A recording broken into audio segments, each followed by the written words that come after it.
Hello, my name is Lindsay Frank, and my policy proposal is to remove the cap on Medicare graduate medical education or GME spending and to stabilize the Affordable Care Act GME initiatives through funding. So part of the reason why I advocate for these issues is because right now there's a shortage of physicians. In fact, per the New England Journal of Medicine, by 2025, there will be a shortage of about 100,000 physicians. And this is going to be across all specialties. However, the greatest discrepancy in deficiency is disproportionately against primary care providers. In addition, the geographic location of physicians has been seen to be uneven.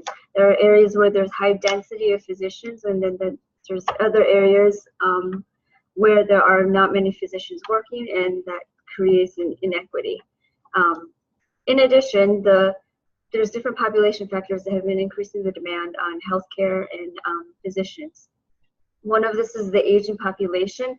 The other is the paradigm healthcare shift of illness and infection to that of chronic long-term diseases, which usually costs more for healthcare delivery. Okay, so before I discuss the graduate medical education, I want to first discuss how a physician becomes licensed in the United States. So the first thing is a person needs to first get into a medical school, usually in the United States is ideal. And then after, and this is very contentious. At the moment, the acceptance rates has been about 1% to 3% over the last couple of years. Of total applicants to U.S. medical schools. So that's the first bottleneck. And then once those individuals are able to graduate from a U.S. medical school, then they are eligible to apply for a graduate medical education training spot. This is a requirement in order to be a licensed practice physician in the United States. You must complete successfully a GME accredited program. Now, this double bottleneck is part of the reason why for the shortage of physicians.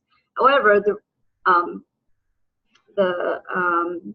AAMC in 2006 called on an increase of 30% of first-time enrollment of U.S. medical students over the following decade, and this was achieved with room to spare. In fact, from 2002 to 2014, the number of first-time U.S. medical students enrolled increased by 49%. However, during the same time, the number of seats increased for residency or graduate medical education only increased by a total of 1.66% annually. Part of this reason is because of the 1997 Medicare cap on GME funding. Now, the 1997 Medicare cap on GME funding is extremely tied to the number of spots that are available for graduate medical education, because the graduate medical education is predominantly funded by the public Medicare GME funding, which was established in 1965 by the government as a way to address the fact that it is expensive to train new physicians. There's a higher overhead cost. However, that it's in the public's interest to have a sustainable higher education physician workforce that will address accurately and with equity the needs of the population. So a quick history on the GME funding. Like I said, it was first initiated in 1965 when Medicare was first introduced. So the majority of funding, like I said, for training licenses from the GME fund. There are also some other contributors, such as Medicaid, which receives some funding, but that is state managed. Some hospitals also cover costs that are not paid for by public GME funding. And there are also other initiatives, such as Veterans Affairs, to increase number of residency spots and to make more graduate medical education opportunities in order to address the shortage.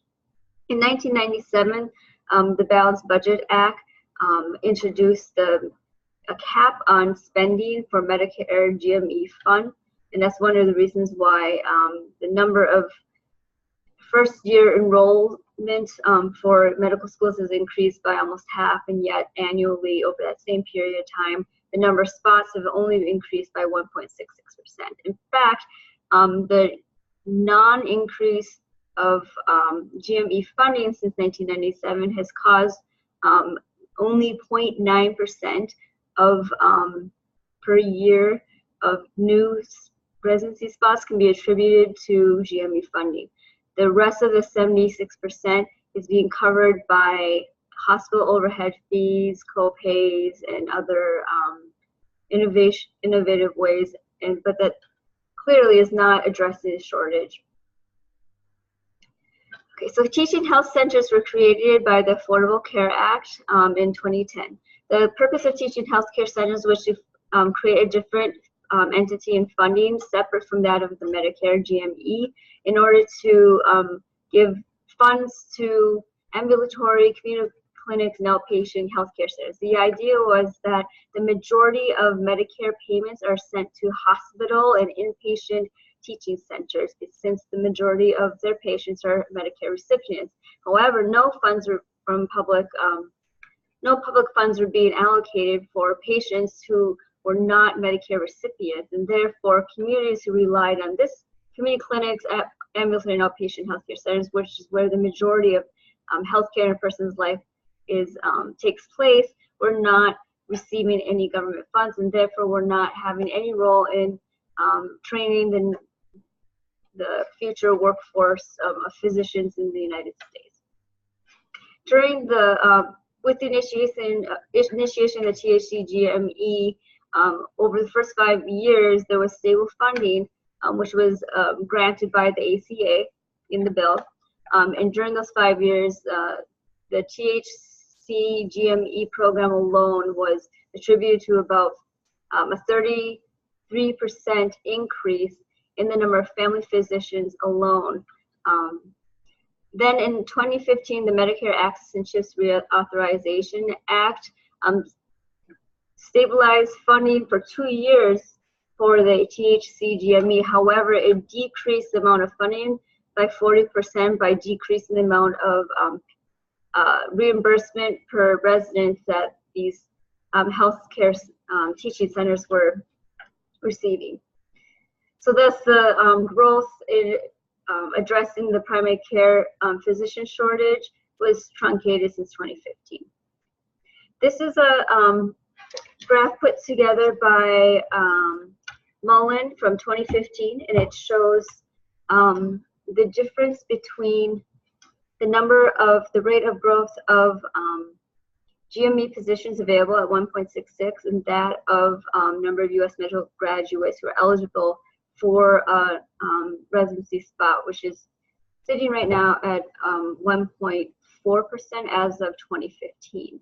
Now, what this graph does not show is the distribution of specialties. In fact, there's been a trend that the majority of U.S. graduates from U.S. medical schools enter specialties and residency spots that are highly competitive and usually specialized rather than the primary care, family care, and more remote geographic medically underserved areas.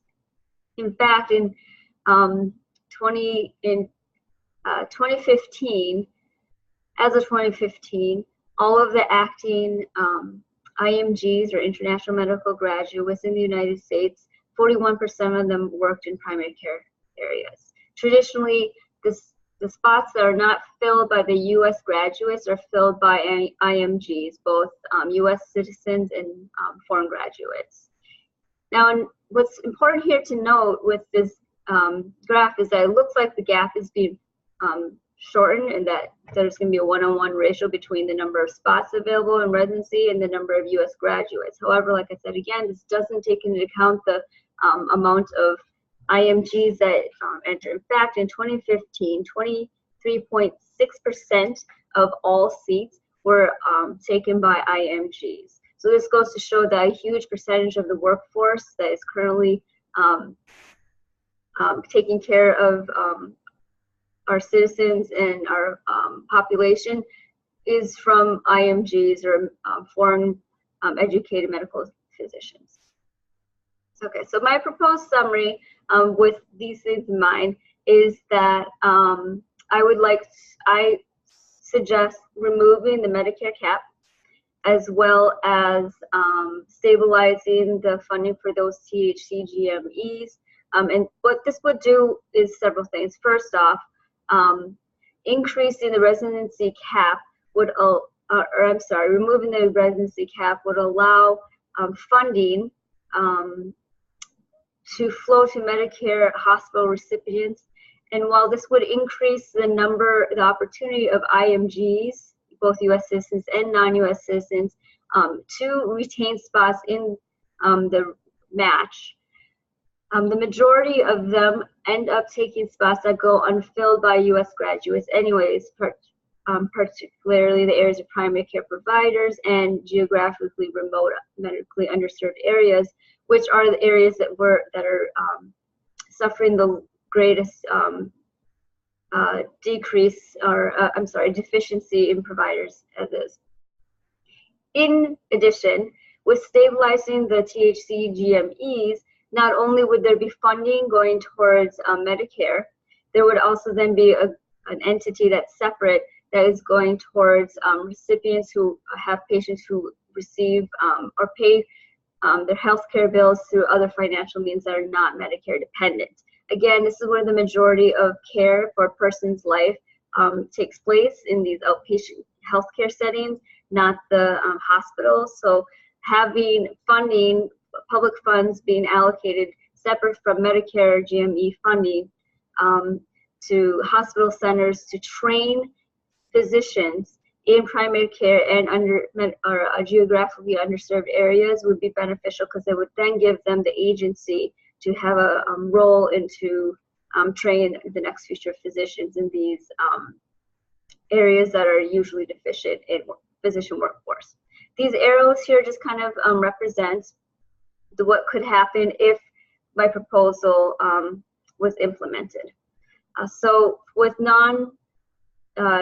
as I said, with non-U.S. citizens or FMGs, with removing the cap, that would open up the door for more individuals to retain spots for primary care providers, thus helping to close the gap of the need gap in demand for primary care providers and family physicians.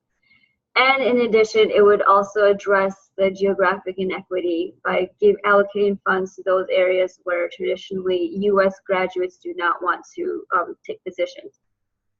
Also, since there is a trend of medical graduates wanting to go into specialties, and specialists are still in a shortage in many areas in our country, this would also alleviate competition for medical graduates from U.S. medical schools from entering the chosen specialties, as well as those who do want to take primary care positions.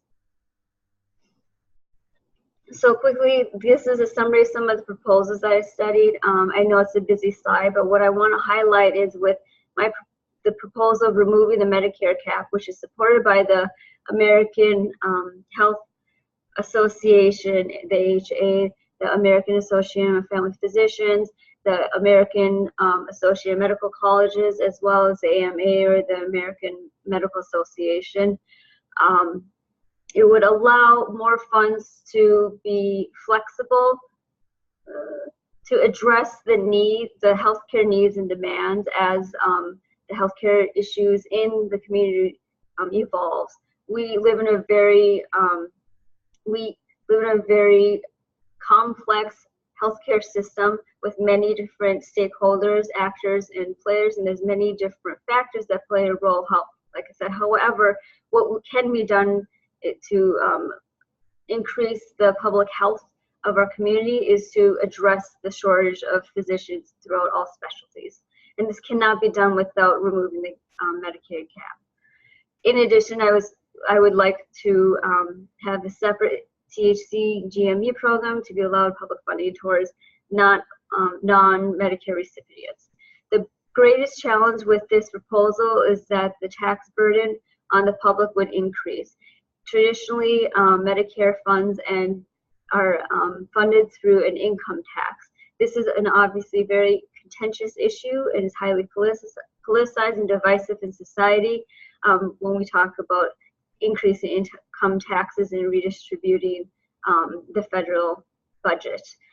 However, I see it as an investment, and in fact, research has shown that when money is invested in primary care physicians and preventative care, the overall health of the community improves, as well as the overhead costs for all stakeholders involved usually decreases. And again, the impact, I looked at, one of the evaluations I used was looking at the impact on U.S. medical grads, IMGs, and FNGs in terms of the competition and the ability to fill the needs and requirements of the society. So these are my references. Thank you.